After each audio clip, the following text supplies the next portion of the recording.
intlx Solutions, founded by engineers valued for our expertise.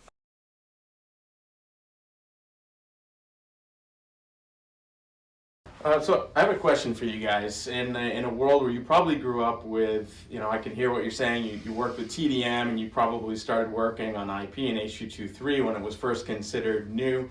How do you compare that to the troubles and difficulty in supporting and implementing and troubleshooting SIP compared to those technologies? It seems easier to me to troubleshoot SIP than it does H.223. I stick my head into an MST, and not coming from Avaya, 90% of it looks foreign to me, but in SIP, it's an open standard and feels a lot more user-friendly for troubleshooting. What did you experience when you were going through those phases of technology transitions?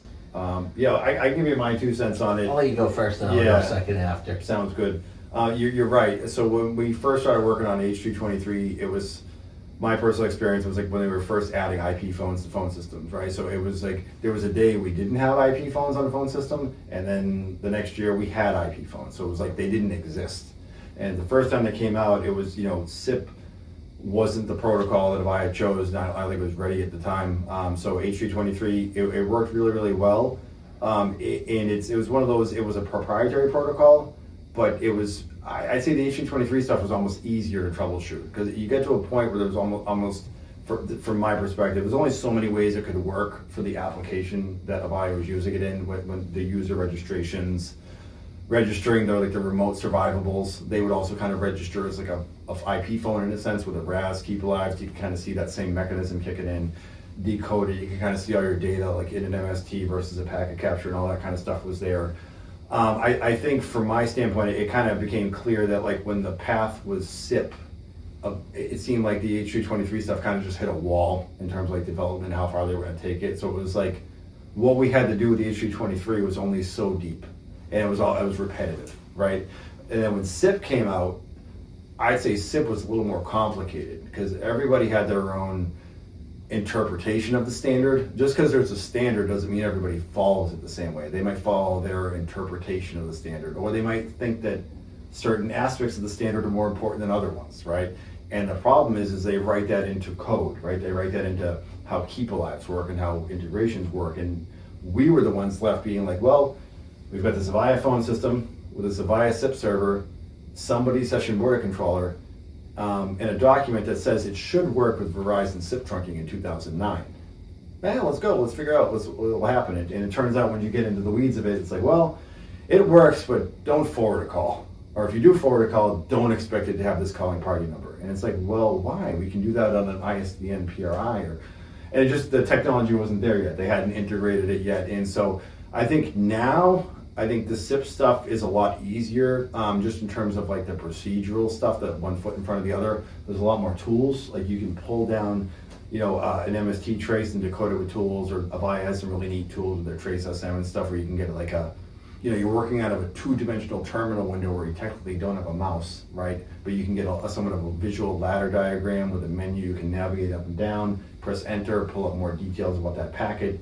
I'd say that that's a little bit more interesting.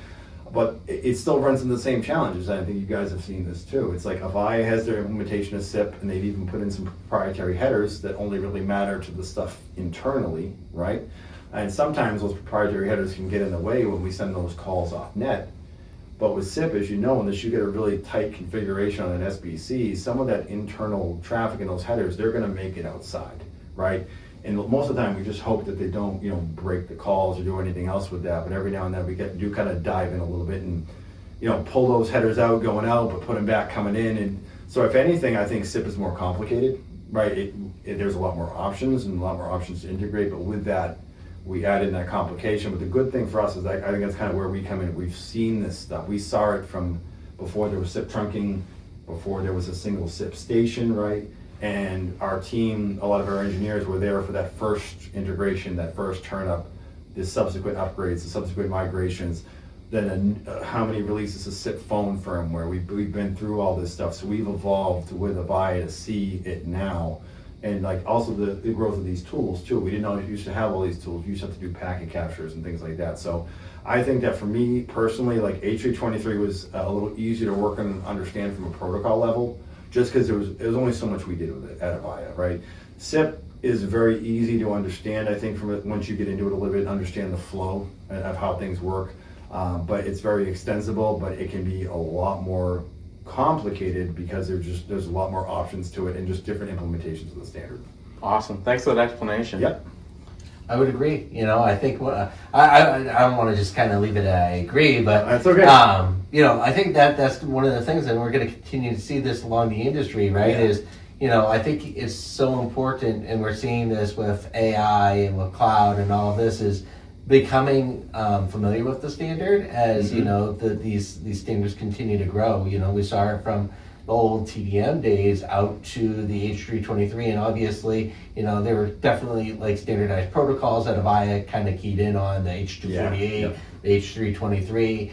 I think it was pretty well documented from our perspective, from what we saw, or like troubleshooting, like how that interaction kind of worked on the different protocols. Yep. But definitely, I think there's a learning curve to each one of these protocols, and I would agree with you that the SIP was a little bit more complicated because I think there was as these protocols come out, they're like, oh, that's going to be the new gold standard. But as they're kind of doing it, they're evolving the product, they're building the product out to try to make everything kind of work, and now you're trying to integrate everything to where all these other vendors have to go. Right. So with that type of integration, there's always going to be some sort of I think manipulation that we're going to have to do to kind of try to make things work. So Yes. From my perspective, I would agree with you that I definitely thought SIP was a little bit more complicated.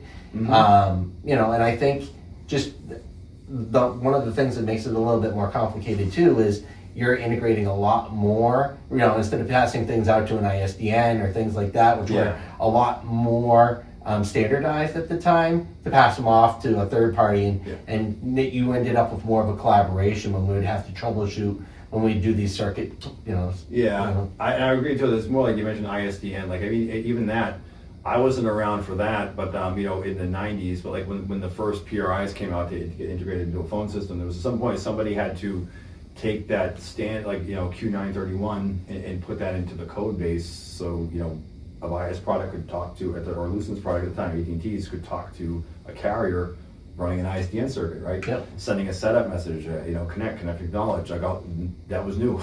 We had to get that working at some point, right? So we knew the SIP stuff was going to be new, but I think the SIP, the nature of it being like a relay race, right? Because all of a sudden it's like H323 is really an internal protocol, right? With SIP, it leaves the building. Like H323 never really left the building unless you were doing like a remote phone over a VPN, and in that case you could argue, did it really leave the building, or is it's still internal traffic tunneled inside, right? With SIP, that same SIP packet might actually relay from your phone all the way up to some carrier, right, to make that phone call. Mm-hmm. It's technically the same message you started with, it's just an iteration of it through multiple devices, media contact headers changed, whatever, to protect the inside. Just by nature, I think SIP was going to be more complicated, right? Because you could do more with it. Absolutely. One of the things that I've seen here at intlx Solutions, and I came from other business partners, is there's a high dollar cost associated with troubleshooting alarms. And I don't see the guys on our NOC troubleshooting alarms very much. They have their hands into actual troubles.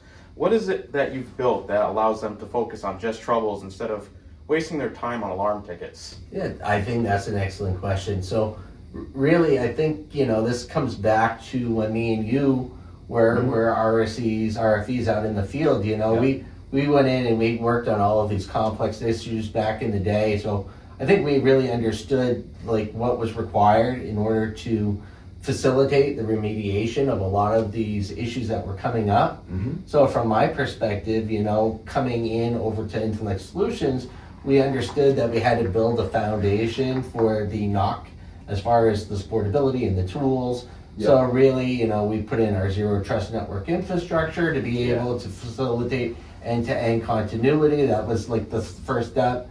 And obviously we purchased Alarm Track as far as a monitoring tool. That was a big part of it. And then we were able to take that and be able to layer on the auto remediation components of that platform. So that way we could try to resolve these issues intelligently. So I almost call, instead of intelligence, I almost call it intelligence. Yeah. Intelligence, sure, the two together, exactly. But really, the level of automation that we started to create and inherit into that product has been really remarkable. Absolutely, it has been. And it's not only that, we understand that problem management isn't just remediating alarms, shutting alarms down. It's the end-to-end collection of data, including like CRM systems. So what we've also been able to facilitate with that product is being able to not only just take and receive alarms,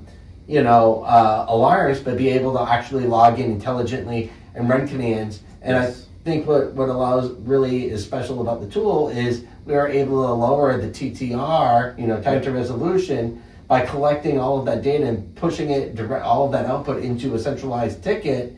So when an engineer gets it, they can see everything that's already been completed. Yeah, absolutely. And I think you hit the nail right on the head. I think when we started out doing this, it's like we understood that a lot of the alerts that we get we see them all the time, right? A lot of the stuff like a gateway goes down. How many times do you really need to log in and look at it? Sometimes you know that you probably just had a momentary lapse in connectivity, right? And those sorts of things. And we understood that other vendors have tools that can log in and do some diagnosis, but we're like, I think we kind of think from the standpoint of like, hey, if we're going to do that, why not just work on the ticket anyway, right? If you're going to log in and check to see if your gateway in California is online, and it probably is, you had a momentary lapse in connectivity, and we're going to verify everything's okay, save our engineer the trouble, log in, do your pings, do everything else you need to do to verify, everything is established and back to normal. Then take that effort, because the computer is doing the same thing an individual would do. They're running the same commands with the same output. So if that's going to write the standard output, let's just take that and put it on the input of the ticket. That way the engineers, when they see these things, or maybe when we close the tickets automatically, because we understand there's no need to bother anybody with this. This seems to happen every Thursday night, every 3 weeks when the customer does their backups at night. The gateway goes down, not a big deal, nobody's on site anyways, but we do log it. It saves our team the effort of having to spend the cycles of opening that ticket, looking up that asset, connecting to it, verifying that everything's okay, putting a note on the ticket. It's one of those things where I think we looked at the ask, and your team did a really good job and built something to kind of save. intlx Solutions, empowering people, connecting businesses.